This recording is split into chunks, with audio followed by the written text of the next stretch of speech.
Hola, ¿qué tal? Buenas tardes, doctores y doctoras. Gracias por acompañarnos a una sesión más mensual de nuestros webinars y en esta ocasión abordaremos el interesante mundo de la TIVA. Para ello quiero presentarles a nuestra apreciada ponente y además de primer nivel, la doctora Marusa Naranjo, quien nos presenta el arte y la ciencia de la modulación nociceptiva, uno de los pilares de la TIVA. Pero antes de iniciar, me gustaría compartirles un poquito de la experiencia y trayectoria de la doctora. Ella es médico anestesiólogo en el Centro Médico de las Américas. Es jefa de anestesiología en la Clínica Mérida, Yucatán. Además, también recuerden que el día de hoy estaremos revelando nuestro nuevo dispositivo Bion Focus. Y al final revelaremos también los ganadores del giveaway y el cual podrán estarse llevando accesorios de la marca. Bueno, doctora, no le quito más su tiempo. Le brindo totalmente la pantalla. Le mando un fuerte abrazo. Adelante. ¿Qué tal? Es un gusto poder compartir con ustedes de nuevo.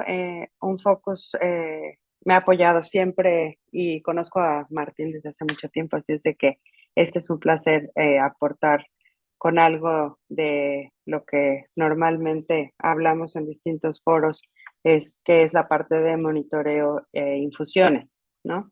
Entonces, en este momento, el título que decidí para la charla es El arte y la ciencia de la modulación nociceptiva, que en realidad vamos a ver a través del paso de la charla, porque al final arte tiene que ver, yo es una discusión que teníamos hace muchos años con el doctor Sáenz Larrache, que en paz descanse, un expresidente de la Federación Mexicana de Colegios de Anestesia, en donde le decía que cada vez tenía menos de artístico la anestesia y cada vez era más científica.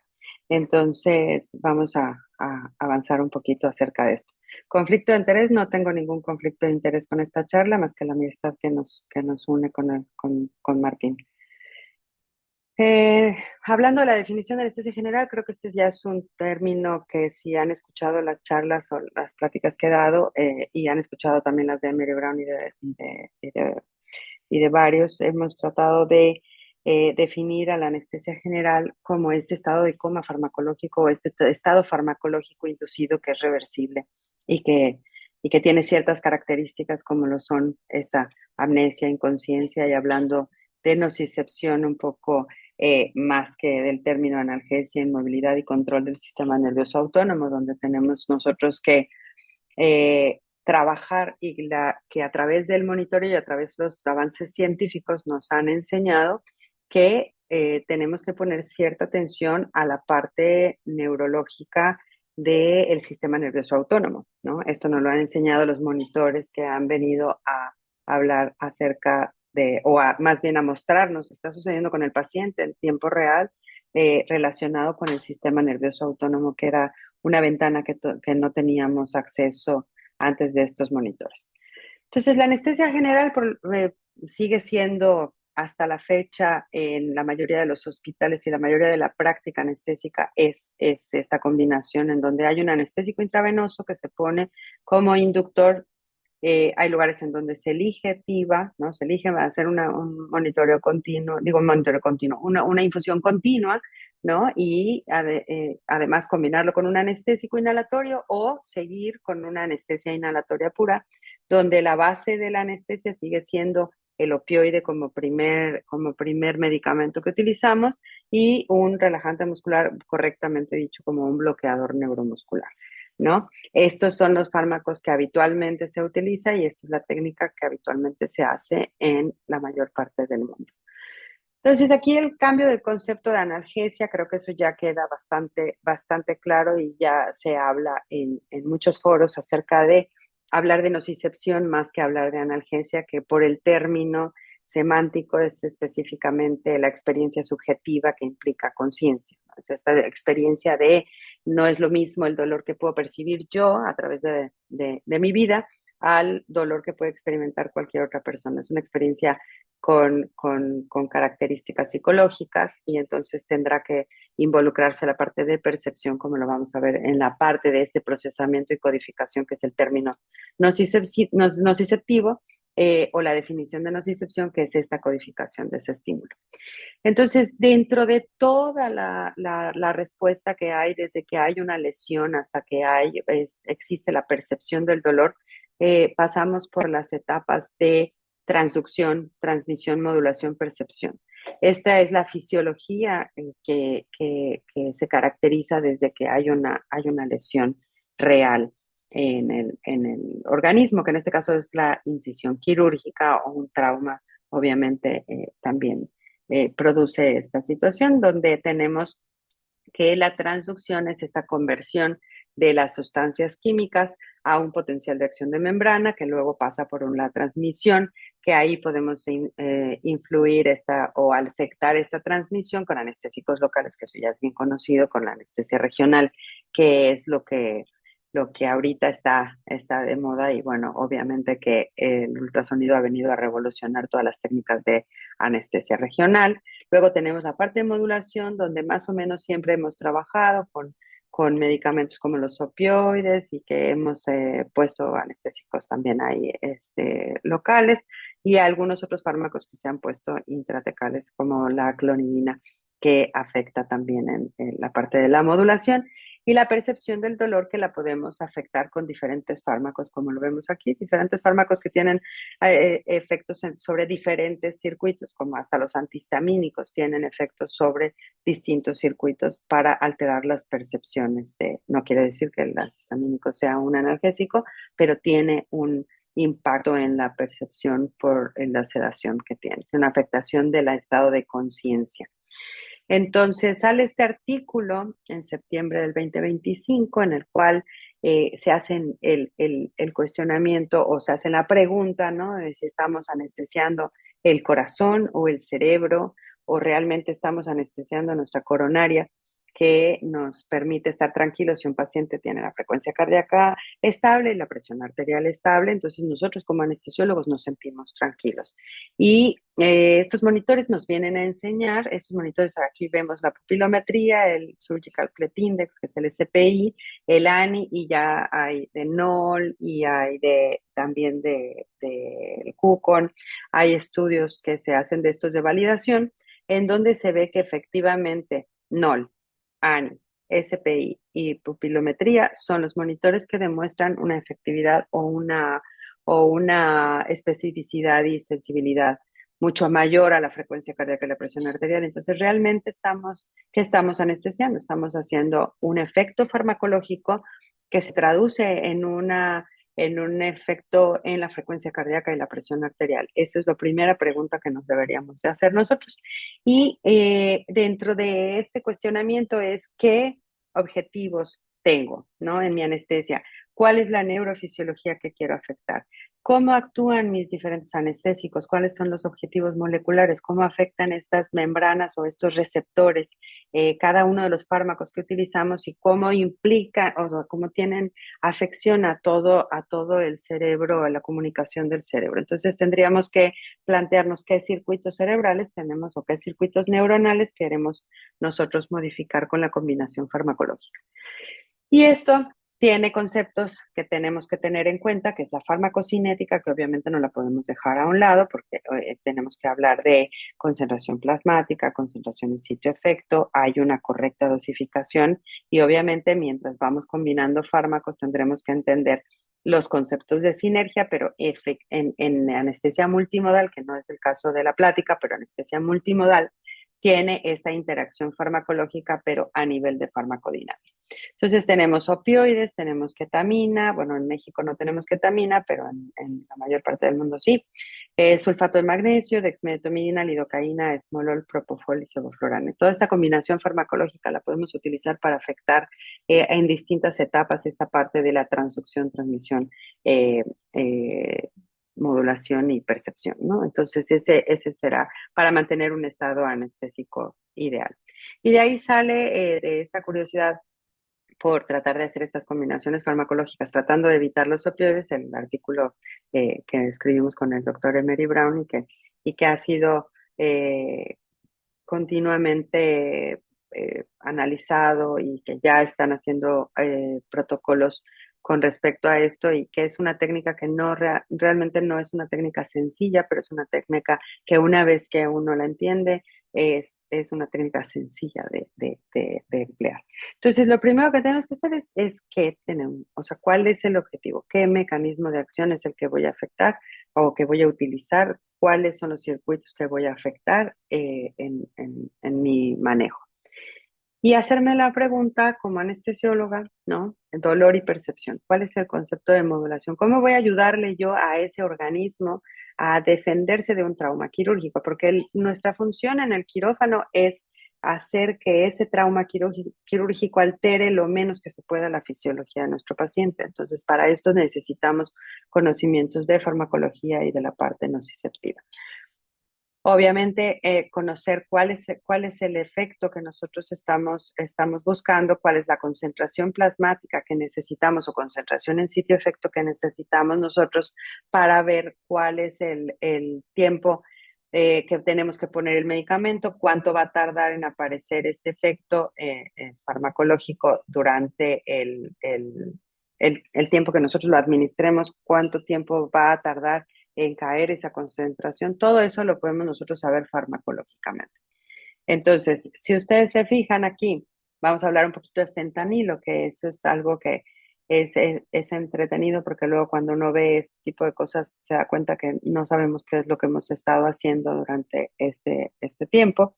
Es que una concentración de fentanilo, ¿no? La probabilidad de la analgesia el 50% de la probabilidad es, por ejemplo, a 1.6 más o menos. ¿No? Y si nosotros quisiéramos que el 100% de los pacientes serían 4 nanogramos la concentración de fentanilo que necesitaríamos. Entonces, esta es una dosis analgésica y probablemente si hacemos el ajuste o hacemos el ejercicio farmacológico de calcular las concentraciones plasmáticas, nos encontraremos con dosis de 3 a 4 microgramos, que es lo que la mayoría de los anestesiólogos entre 2 y 4 microgramos por kilo es que se administran durante la cirugía, pero que se administran en bolos. La mayoría, la administración de fentanilo usualmente es así, no es con TCI. Entonces, lo que tendríamos nosotros que valorar es qué dosis necesitamos o qué dosis necesita el paciente. Si es analgésico, pues será analgésico en cuanto el paciente esté despierto, ¿no? Pero la otra situación que estamos buscando es la pérdida de la respuesta a la laringoscopía, porque la mayoría de los anestesiólogos estamos buscando que el paciente no tenga una respuesta a la laringoscopía importante, que no tenga taquicardia, que no tenga hipertensión, ¿no? Ese si fuera nuestra guía. Entonces, desde aquí estamos hablando de que para que tenga mi paciente una pérdida de respuesta a la laringoscopía, necesito concentraciones por lo menos en el 50% de mis pacientes cercanas a 15 nanogramos. Esto estamos hablando que es una dosis altísima de opioide y que la mayoría de los hospitales, o sea, nadie utiliza esta dosis. Y si ustedes se fijan, aquí está la concentración plasmática en la cual se va a producir la depresión respiratoria. Entonces, ese paciente que nosotros queremos que no responda a la laringoscopía poniéndole dosis de fentanilo, pues no será en realidad el medicamento correcto para nosotros, según la farmacología, para nosotros utilizar este medicamento para la analgesia, ¿no? Si nosotros nos vamos a los artículos que han salido a través de los años, y si vemos la fecha aquí, en 1990 salieron muchos de estos artículos de los cuales recomendaban, bueno, no recomendan, sino están estudiando cuál es la respuesta que se tiene a diferentes cirugías con 50 y con 100 microgramos por kilo de fentanil. Y no es un error, yo creo que nadie utiliza estas dosis. Y si podemos ver las conclusiones, ¿no? Las conclusiones que tenemos aquí es que incrementando las dosis de opioide no produce una mejor respuesta o control hemodinámico, es decir, que no controla tampoco esos signos vitales que son nuestra guía y que sí depende del opioide que nosotros escojamos, por ejemplo, el remifentanil, que tiene un impacto más en la frecuencia cardíaca, pues entonces veremos un impacto en la frecuencia cardíaca, pero no necesariamente por disminución de la respuesta metabólica al trauma, que lo que nosotros estamos buscando es controlar o modular o disminuir la respuesta metabólica al trauma del paciente que está siendo sometido a cirugía. Entonces, en México nosotros tenemos en nuestro cuadro básico de medicamentos y las dosis recomendadas de esos medicamentos, tenemos entre 50 y 150 microgramos por kilo de peso corporal. Es decir, que nosotros tendríamos para una cirugía que dice aquí de dolor de moderado, ¿no? Hasta una anestesia local de moderada intensidad, entre 50 microgramos por kilo de peso de fentanilo. Es una cosa que se sacaron, obviamente, basándose, yo creo, en esta época, en esos estudios. No me he dado la tarea de investigar cuáles son las razones por las que tenemos esta dosificación, pero por ahí puede ser que vaya el asunto. Entonces, tendríamos que valorar cuándo vamos a utilizar el opioide, qué opioide vamos a utilizar, para qué lo vamos a utilizar y en qué momento lo vamos a utilizar, porque obviamente todos sus efectos adversos son los que queremos evitar. Hay cientos de artículos en todos lados donde cuál es la mejor dosis para que no produzca depresión respiratoria, que no tenga náuseas, que se pueda dar de alta. Por eso salen los protocolos ERAS con la intención de mejorar este grupo del doctor Hans de Boer, de hacer estos estudios en pacientes con disminución de los opioides, con otros medicamentos y otras técnicas regionales, tratando de mejorar y nutrición. La salida de los pacientes, ¿no? El alta de los pacientes de la mejor manera posible. Tenemos que entender que los efectos del opioide no solamente son moduladores y no solamente son analgésicos en este sentido, también tienen un impacto en el cerebro que lo hemos visto ya publicado en diferentes artículos, donde la acetilcolina que se altera con la administración de un opioide puede propiciar o puede llevar a los pacientes que tienen alteraciones de, de la edad, ¿no? Son pacientes que hacen delirio, ¿no? Lo vemos en los pacientes en los que les encanta a los ortopedistas o a los cirujanos administrar tramadol y vemos a los pacientes que están teniendo episodios de delirio y agitación por esta alteración de la acetilcolina a nivel cerebral. Entonces, ese es hablando de la parte de nocicepción, como lo manejamos habitualmente. Ahora, la conciencia también es otra parte importante en la que tenemos que trabajar y hay situaciones en las que todavía hacemos algunas cosas en contra de la farmacología en los hospitales, como es administrar fármacos de una manera indiscriminadamente rápida, ¿no? Entonces, la conciencia tenemos que entender que no es un interruptor, o sea, no es de que vamos a ahorita estar conscientes y luego inconscientes, sino que tenemos que entender cuál es la interacción que tenemos entre estas actividades cerebrales. Entonces, la dosis, lo mismo que sucede con el fentanil, sucede con cualquier otro fármaco que nosotros lo querramos estudiar, ¿no? La concentración plasmática o concentración anestésica que se requiere en un momento determinado, ya sea concentración en sitio-efecto, y la respuesta o el porcentaje de los pacientes que tienen una respuesta ante esto que estamos evaluando, que en este caso sería el propofol, cómo actúa para la parte de amnesia, el propofol, en qué punto, qué concentración plasmática necesito para la inconsciencia, para la inmovilidad y para la respuesta cardiovascular. Este es un tomado del Miller, ¿no? En donde vemos que la concentración plasmática en un tiempo, un bolo alto, aquí lo ponen de 7, 8 miligramos por mililitro a una dosis de 2 miligramos por kilo, y obviamente tendríamos que saber en cuánto tiempo lo administraron, pero aquí se ve claramente que puede ser hasta en 30 segundos. Y entonces tenemos un pico y tenemos este comportamiento. Ahora, si nosotros lo analizamos en un simulador, está simulado un paciente obeso, ¿no? Es un paciente obeso que tiene, vamos a calcularle el peso en 100 kilos, pero tiene 49 años, ¿no? Este paciente le administramos una dosis, vamos a pasar rápido el video, una dosis de 2.5 miligramos por kilo en 30 segundos y vamos a ver cómo se comporta en el tiempo. Entonces, si nosotros vemos ese bolo llegó a un pico máximo de 45, ¿sí? 45 microgramos por mililitro con una concentración en sitio efecto de 5.74. Y si nosotros, vamos a ver ahorita en algunos de los casos que les voy a presentar, cómo cuál es la dosis que habitualmente se utiliza para producir inconsciencia en el paciente. Entonces, a través del tiempo vamos a ver cómo va pasando el tiempo y llegamos a los 2 minutos y medio, casi los 3 minutos, con una concentración en sitio-efecto casi de 14, ¿sí? Y pasa el tiempo y entonces vamos a ver que pasado el tiempo, llegamos a un punto de 2 microgramos por mililitro cercano a los 10 minutos. Es decir, este paciente lo tuvimos con una sobredosificación una gran parte del tiempo. Tenemos que entender que el efecto del propofol, o lo que estamos buscando con el propofol, es el enlentecimiento o esta disrupción entre la comunicación de una parte del cerebro con la otra, que tiene que ver con la conciencia, y en este caso es del tálamo con la corteza. Entonces, esta disrupción entre el tálamo y la corteza que nosotros hacemos con los fármacos, que nosotros obtenemos con los fármacos, tenemos nosotros que tener conciencia de qué es lo que estamos haciendo y cómo va a impactar en el monitor.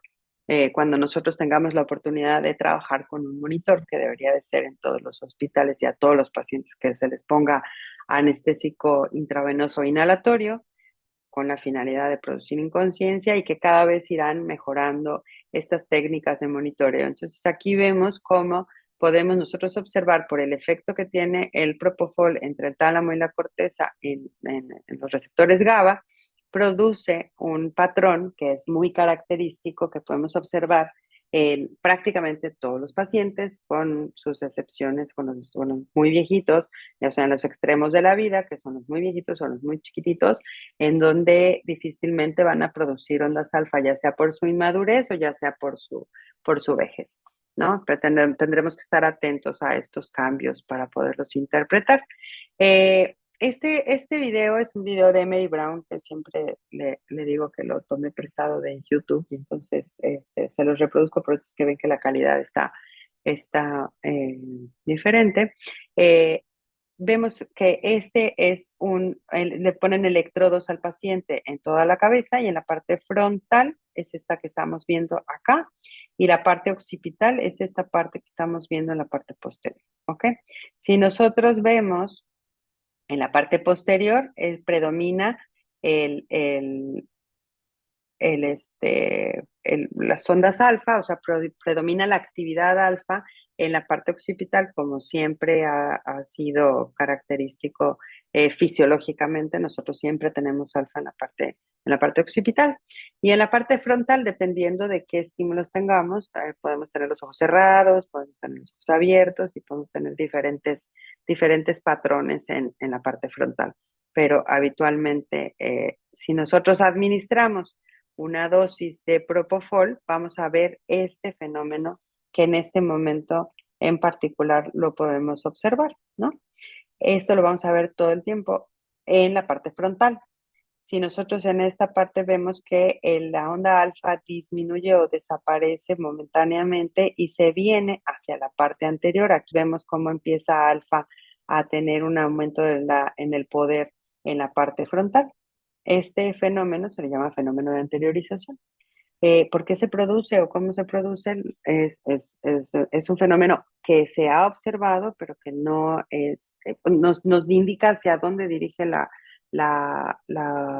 el movimiento de la despolarización y repolarización en el cerebro, pero en realidad es un fenómeno que nosotros podemos observar en todos los pacientes que se les administra propofol, que pierden la conciencia, y en la parte frontal, que eso nos facilita a nosotros identificar el patrón en los pacientes, en todos los pacientes, todo el tiempo. Eso es algo que así debe ser la ciencia. La ciencia debe de poderse reproducir en todos los momentos, todos los patrones. Aquí vemos cómo se establece bien en la parte frontal después del bolo. Este alfa, aquí vemos que hay supresión cortical también, porque seguramente este es un bolo. Aquí vemos otra vez supresión, y vemos cómo va terminando, cómo va disminuyendo el efecto del fármaco, ¿no? Vemos aquí claramente en qué momento disminuye esta intensidad, el poder de alfa, y vemos cómo hay un cambio en este punto en específico, que sí, siempre me gusta mostrárselos, ¿no? porque este punto en específico se activa otra vez esta cosa, pero es cuando vuelve alfa a la parte occipital y en la parte anterior recuperamos y perdemos este alfa y recuperamos las ondas de mayor frecuencia. Es decir, que en este momento nosotros podemos hablarle al paciente y perfectamente el paciente va a responder y va a despertar de ese estado, porque en realidad ya recuperó su conciencia. Hablando de los gases anestésicos desde hace mucho tiempo, tratando de explicar cómo es que actúan, y es cuando Franks publica esto en mayo del 2008, que es un artículo maravilloso. Con todos los que puedan leer este artículo, es un artículo que realmente nos hace entender mucho cómo funcionan los anestésicos, precisamente se llama así, de los objetivos moleculares, ¿no? GABA, los receptores de dos poros de potasio que recién se mencionan y que obviamente tienen que ver con los gases anestésicos, porque son los únicos medicamentos que actúan sobre estos receptores, y NMDA. Y la combinación farmacológica entre el propofol y el sevoflurane ha sido criticada y ha sido un motivo de debate, que si sí se deben de utilizar, que si compiten por los mismos sitios, que para qué poner dos fármacos, que incrementar los riesgos.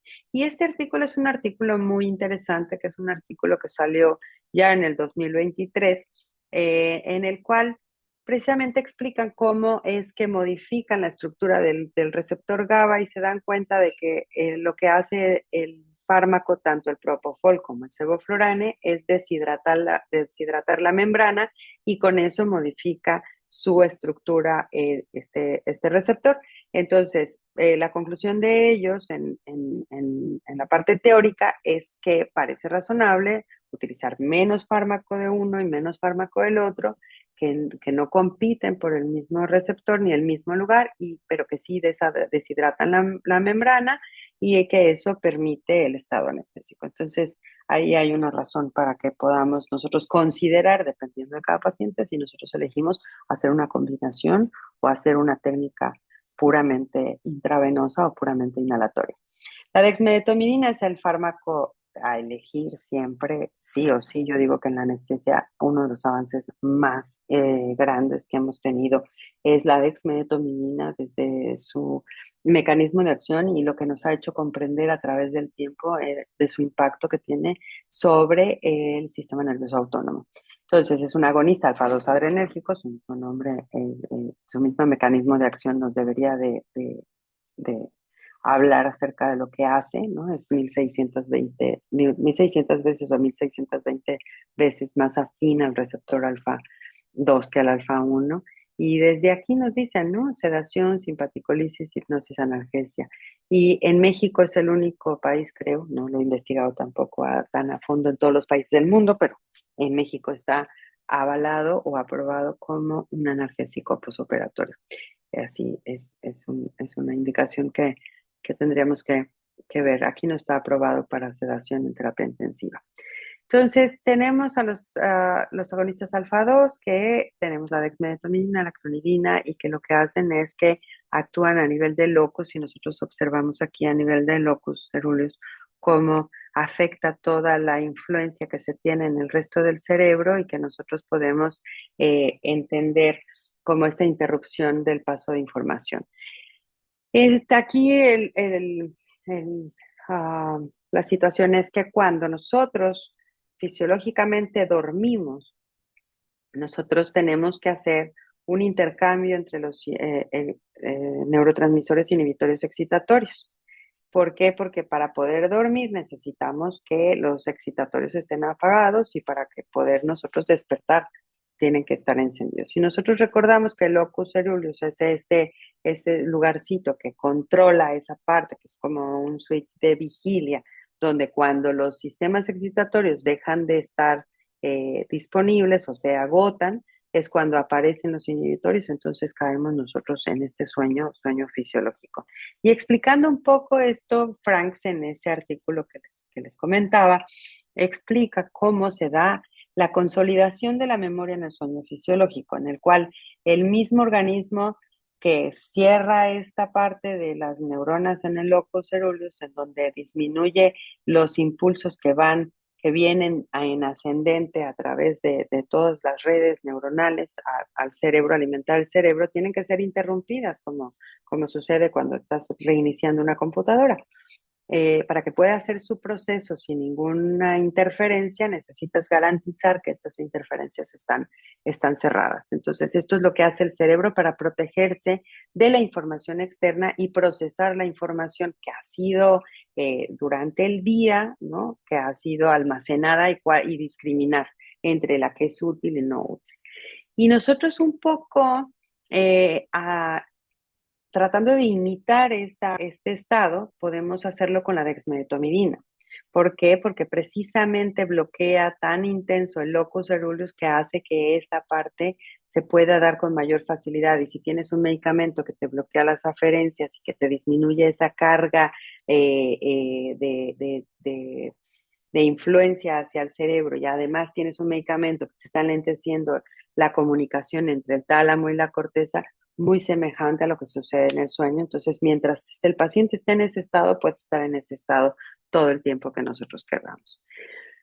Me voy un poco rápido, esto puede ser temas de muchas charlas, pero tratando de revisar un poco rápido todos los medicamentos, la lidocaína es otro de los medicamentos que ya está probado, todos los efectos benéficos que puede tener la infusión, que decía el doctor Sáenz Larrache que que regresaba la lidocaína en infusión, ¿no? Que ya se había utilizado en otras épocas. Entonces, analgesia, antihiperalgesia, antiinflamatorio, disminución del dolor postoperatorio, nos ayuda a disminuir el consumo de opioides y varias ventajas. Además de que si nosotros la infiltramos en la herida quirúrgica, también nos ayuda a esa parte de la transmisión y nosotros podemos utilizar aquí en la transducción antiinflamatorios no esteroideos que lo que hacen es disminuir esta conversión a prostaglandinas y irritan menos las terminales nerviosas y entonces por lo tanto hay menos dolor. Además del efecto local que tiene los anestésicos locales. Entonces tenemos una combinación que actúa en la parte de la transducción y de la transmisión. Estamos modulando toda esta parte nociceptiva. Entonces, la infiltración habitualmente les recomiendo que sea una infiltración primero en el tejido muscular, ¿no? Este es un paciente de una laminectomía con instrumentación. Entonces hacemos la infiltración del campo muscular y luego hacemos una infiltración del campo quirúrgico en forma de rombo, como está descrito en las técnicas de anestesia regional de bloqueo de campo. Eh, Esto tiene un efecto local, obviamente tiene un efecto local, como se los comentaba, de la parte de transducción, que es lo que tenemos que nosotros valorar, además de la técnica de anestesia regional y obviamente siempre tratando de buscar no utilizar medicamentos y no acercarnos a las dosis tóxicas de ninguno de los fármacos. Si utilizas un bloqueo, pues no le pongas infusión intravenosa. Si utilizas infusión intravenosa, limítale al cirujano la utilización de la infiltración, hazlo con menos cantidad y bueno, ir jugando con las dosis individualizando también dependiendo de cada caso. Sulfato de magnesio y ketamina actúan sobre los NMDA, uno con más afinidad, obviamente la ketamina es un medicamento altamente específico para eso, el sulfato de magnesio no, también tiene impacto sobre las membranas. Entonces, todos estos fármacos ayudan a este estado anestésico ideal, en donde también lo podemos observar en el espectrograma. No vamos a ver este patrón a menos de que solamente administremos ketamina. Combinaremos el fármaco y aumentarán las frecuencias en el electroencefalograma. Nosotros podemos observar eso cuando ponemos una dosis o un bolo de ketamina. Vamos a ver que si teníamos el paciente en alfa va a tener un incremento en las frecuencias, pero no va a llegar a estas ondas beta y gamma porque obviamente tenemos el efecto de los otros fármacos que están enlenteciendo este cerebro, disminuyendo su potencia. En el artículo tienen descrito desde cómo llegas con el paciente, la parte preoperatoria, la parte transoperatoria y la parte posoperatoria de manejo de toda esta parte nociceptiva. Y bueno, ya aquí terminamos en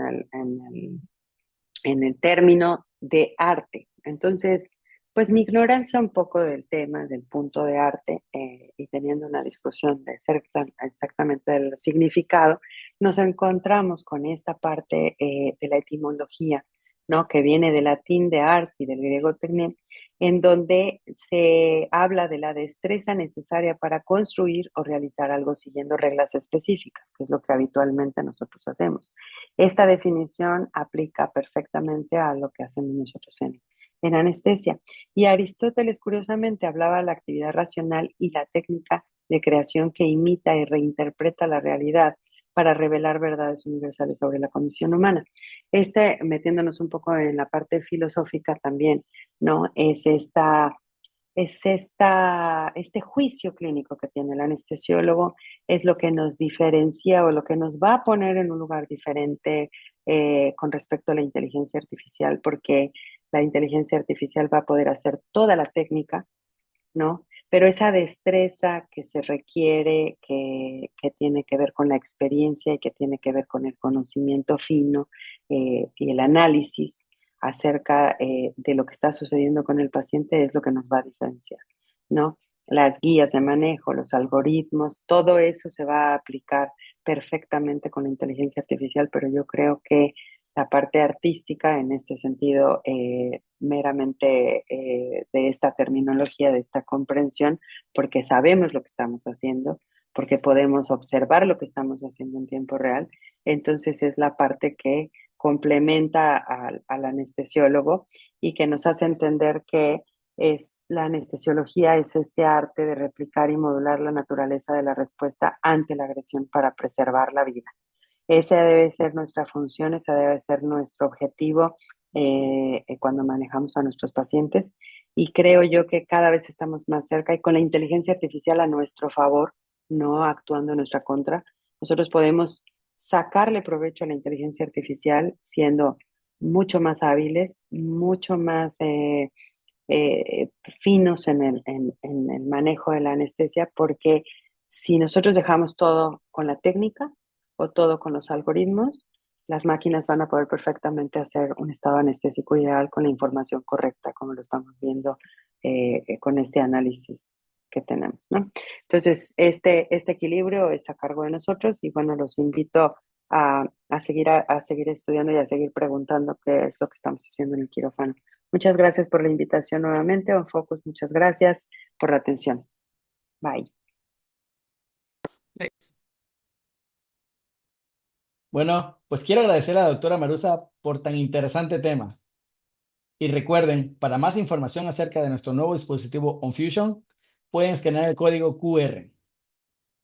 También las promociones que estaremos teniendo en este lanzamiento las podrán visualizar en la pantalla. Y recuerden seguirnos en nuestras redes sociales. Hasta pronto.